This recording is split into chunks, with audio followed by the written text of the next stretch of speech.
लग्नाचं जाळं भाग 47. दक्ष तिथून उठून जायच्या तयारीत होताच की दिव्याने त्याचं आणि दीक्षाचं नाव अनाऊन्स केलं. आता आपले most romantic and made for each other असे सगळ्यांचे लाडके कपल इथे गेम खेळायला येत आहेत. दक्ष दादा आणि दीक्षा वहिनी, प्लीज दोघांनी समोर या. दिव्या उत्साहात टाळ्या वाजवत म्हणाली. आता पुढे. दिव्या, प्लीज यार, मला थोडं बरं वाटत नाहीये. मी दक्ष टाळाटाळ करत म्हणाला. दादा प्लीज ना, 2 मिनिटाचा तर गेम आहे ना.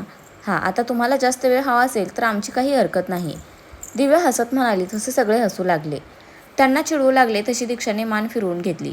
तिला चांगलंच टेन्शन आलं होतं. दिव्या प्लीज. दक्ष, इतका वेळ बसलास ना, अजून एखादा 2 मिनिट. सगळे आग्रह करतायत ना. अनुराधा त्याला समजावत म्हणाल्या. तशी दिव्या दक्ष आणि दीक्षाचा हात धरून त्यांना समोर घेऊन आली. दिव्या ऐक ना. दक्ष. दीक्षा समजावण्याचा प्रयत्न करू लागली. वहिनी, नो एक्सक्युजेस हां. बरं इकडे. दिव्याने दोघांना एकमेकांच्या समोर बोलवलं. दोघे नाईलाजाने बसले. Your time start now. Divya जोरात ओरडली तसे दोघे ओरिजिनल अवतारात परत आले. दिव्या त्याला खुन्नस देत होती तर दक्ष मात्र तिच्याकडे प्रेमाने पाहण्यापासून स्वतःला रोखू शकत नव्हता. त्याच्या मनात प्रेमाचे तरंग उठत होते. मन बेकाबू झालं होतं. तो स्वतःला विसरून तिच्या नजरेत हरवत चालला होता. दीक्षा मात्र त्याच्या नजरेतील भाव पाहून गोंधळली. त्याच्या नजरेतून प्रेमाची लयलूट होत होती. क्षणभर तिचं मन भटकलं, पण क्षणभरच लगेच ती परत तिच्या ओरिजिनल मोडवर आली. आय हाय, कसलं क्यूट कपल आहे हे. दादा वहिनी, आय लव्ह यू.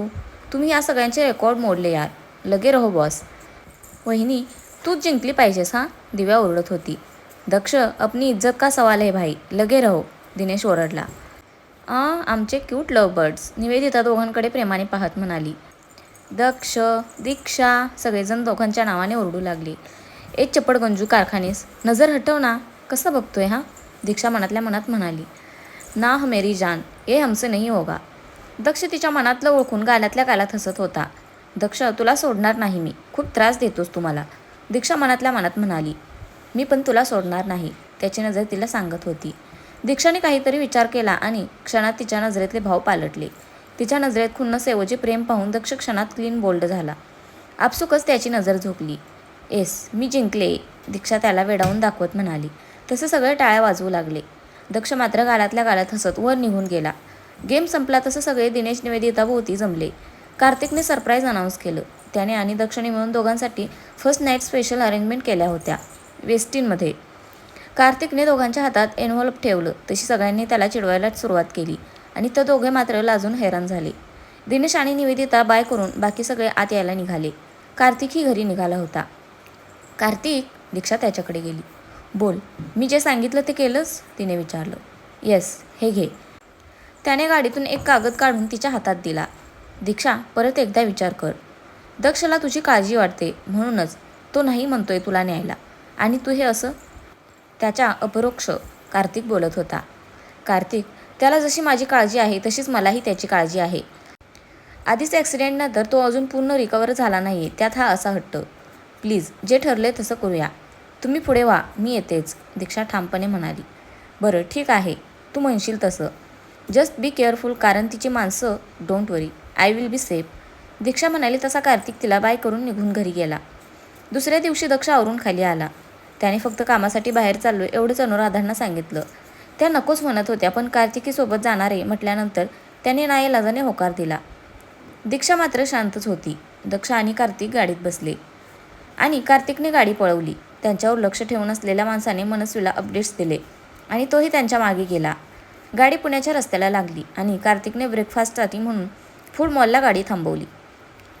मनस्वीचा माणूस काही अंतरावर थांबून त्यांच्यावर लक्ष ठेवून होता.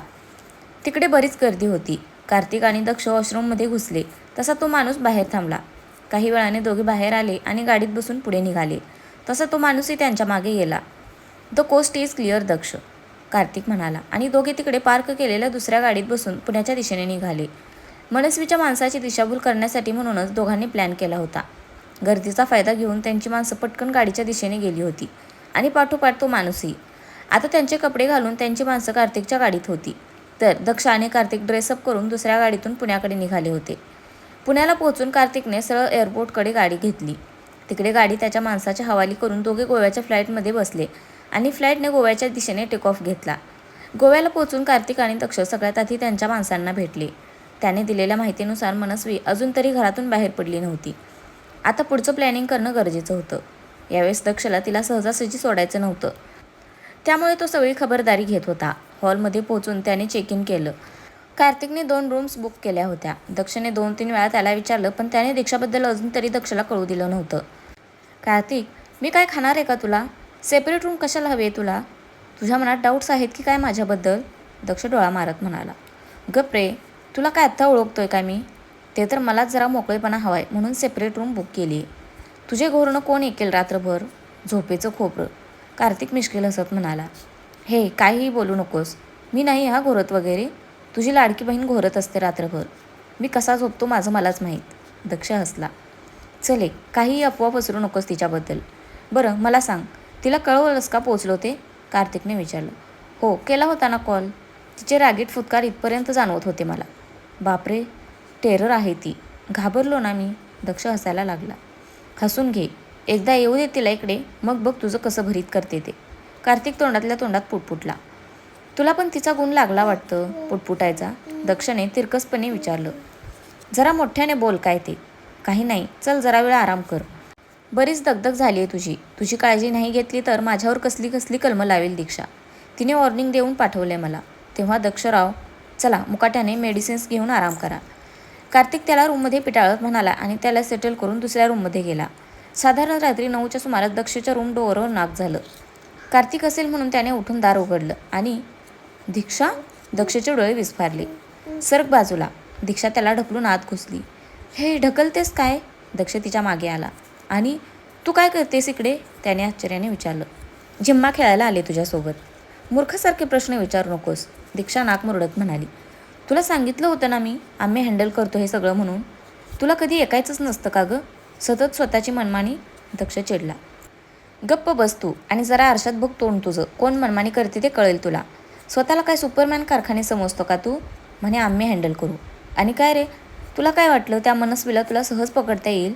म्हणजे तू जाशील, बेल वाजवशील, टिंग टांग, मग ती दार उघडून म्हणेल, अय्या दक्ष, कधी आलास गोव्याला? ओ, मला पकडायला आलास? No problem. थांबा, पर्स आणते मग निघूया. दीक्षा उपवासाने बोलत होती. पण तिचं बोलणं ऐकून दारात उभा असलेला कार्तिक जोरजोरात हसत सुटला. दीक्षा? दक्षने दोघांकडे रागात पाहिलं. हा राग ना तिकडे त्या मनस्वीला दाखवायचा. आता काहीतरी ऑर्डर कर खायला, भूक लागले. असं म्हणत दीक्षा फ्रेश व्हायला गेली. अजब प्राणी आहे हा. दक्ष डोक्याला हात लावत म्हणाला. आता तू का पहारेकऱ्यासारखा दारात थांबलायस? ये आत, नाहीतर ही बया मला सुखाने श्वास घेऊ देणार नाही. दीक्षा चेंज करून आली तोवर दक्षने जेवण मागवलं होतं. तिघे खाता खाता डिस्कस करत होते. दीक्षा, तिच्या माणसांना तुझा संशय तर नाही ना आला? कार्तिकने विचारलं. नाही, धरा मॅडमच्या कृपेने मी सटकले व्यवस्थित. राधर जिजूंच्या कृपेने, दीक्षा म्हणाली. म्हणजे काय केलंस? दक्षिणे एक्सायटेड होत विचारलं. तुला सगळ्यातच नाक खुपसायचं असतं ना? दीक्षाने नाक मुरडलं. मला नाही सांगायचं तुला? बरं, राहिलं. कार्तिक, राम कधीपर्यंत पोचतोय त्याची टीम घेऊन? पहाटे पोचेल. त्याला डायरेक्ट लोकेशनवर पोचायला सांगितलंय. ती हातची निसटली नाही पाहिजे. आपल्याला पूर्ण तयारीनिशी तिला ट्रॅप करावं लागेल, कार्तिक म्हणाला. कार्तिक, तिला अंडर एस्टिमेट करून चालणार नाही आपल्याला. पाहिलंच ना, बरोबर आपण गाफील राहिल्यावर तिने पहिला वार केलात. यावेळेस तिची कुठलीच चाल यशस्वी होऊ द्यायची नाहीये, दीक्षा संतापून म्हणाली. हो दीक्षा, तू काळजी करू नकोस, कार्तिक म्हणाला आणि तिघे पुढच्या गोष्टी ठरवत होते. जेवण वगैरे झाल्यावर कार्तिक त्याच्या रूममध्ये निघून गेला. दक्ष आवरून बेडवर आडवा झाला. दीक्षा तिचं आवरत होती. गेल्या वेळेस जेव्हा दीक्षा त्यांच्या सो कॉल्ड हनीमूनसाठी गोव्याला आले होते तेव्हाचे किस्से आठवून दक्षाच्या चेहऱ्यावर स्माईल आली. किती बदललं ना सगळं. त्यावेळेस मी दीक्षाला निव्वळ त्रास द्यायच्या हेतूने इकडे आणलं होतं. पण आता तसं काही राहिलं नाही आहे. सगळंच बदललं आहे. मी, माझ्या फिलिंग्स. पण हे तिला कधी कळणार आहे काय माहीत. दक्षने हातात सुस्कारा सोडला आणि मागे वळला. ओह शिट, दक्ष दचकून ओरडला कारण दीक्षा त्याच्याकडे नजर रोखून पाहत होती. आता काय झालंय मारक्या रेडीसारखं पाहायला? दक्ष म्हणाला. तुझ्या कानपुरात हळताळ झालंय का रे? काहीतरी विचारते मी तुला. तू मात्र मस्त तंद्री लावून पसरलायस, दीक्षा रागाने म्हणाली. सॉरी, माझ्या विचारत होतो. बोल, काय झालं? दक्ष शांतपणे म्हणाला. गोळ्या घेतल्यास? दीक्षाने विचारलं तशी त्याने नकारार्थी मान हलवली. मंदेश्वर कारखानेस म्हणे मी माझी काळजी घेऊ शकतो. काय तो उजेड, दिसते किती काळजी घेतोय ते. दीक्षा पुटपुटत उठली आणि त्याच्या हातात त्याची मेडिसिन्स कोंबली. जरा प्रेमाने बायको, दक्ष मिस्किल हसत म्हणाला. दक्ष बाळा, गिळतोयस ना या गोळ्या, दीक्षा नाटकी आवाजात म्हणाली. एवढं प्रेम पुरेसे आहे की अजून हवंय? नको ग नको, अजून प्रेम दाखवलंस तर धक्क्याने धकाट जायचो मी, दक्ष हसत म्हणाला. दक्ष, दीक्षा चिडली. सॉरी. बरं सांग ना, तू कशी काय आलीस इकडे, दक्ष विषय बदलत म्हणाला. धरा आहे ना माझी फ्रेंड, तिचा नवरा एअरपोर्ट ऑथॉरिटीच्या टीममध्ये आहे मोठ्या पोस्टवर. तू माझ्याशी बोलल्यावर मी धराला कॉल केला होता. तिला सगळं सांगितलं आणि आता जे काही सुरू आहे तेही सांगितलं. तिने लगेच जिजूंच्या कानावर घातलं. कार्तिकला मी कालच माझ्यासाठी तिकीट बुक करायला सांगितलं होतं. सगळं सेट होतं. आईंशी बोलले आणि त्याला सांगितलं तुझा फोन आलेला आणि तूच मला बोलावलेस मीटिंगसाठी. सो त्याही काही बोलल्या नाहीत. घरून मी धरासोबतच निघाले. मला जाणवत होतं आमचा पाठलाग होतोय म्हणून. धराला मी आधीच प्लॅन समजावला होता. जिजूंनी जुगाड करून मला हैदराबादच्या चेक इन रूममध्ये उभं केलं आणि मी नी धरा आत गेलो. आम्ही गेल्यावर तिचा माणूसही तिकडून निघून गेला. तो गेल्यावर आतूनच जिजूंनी त्यांचे कॉन्टॅक्ट्स वापरून मला दुसऱ्या गेटपाशी नेलं आणि मी पोचले इकडे, दीक्षाने सांगितलं. नॉट बॅड हा बायको, डोकं आहे तुला थोडंसं, दक्ष हसत म्हणाला. ऑफकोर्स आहे आणि शाबूतही आहे, तुझ्यासारखं नाही गळकं. दीक्षाने तोंड वेंगाडलं तसा दक्षला हसूच आलं. हसू नकोस दक्ष, तुला वाटलंच कसं मी सगळं क्रेडिट तुला एकट्याला घेऊ देईन, दीक्षा डोळे मोठे करत म्हणाली. ओके ओके बाई, मी सगळं क्रेडिट तुला देईन, मग तर झालं, दक्ष हसत म्हणाला. दीक्षा, उद्या आपल्यासाठी परीक्षा आहे. एकदा ती मनस्वी आणि तिचा भाई हातात येऊ देत फक्त, सोडणार नाही यांना. दक्षने दात ओठ खाल्ले. दक्ष, आराम कर आता तू, परत उद्याचा दिवस बिझी असणार आहे, दीक्षा म्हणाली.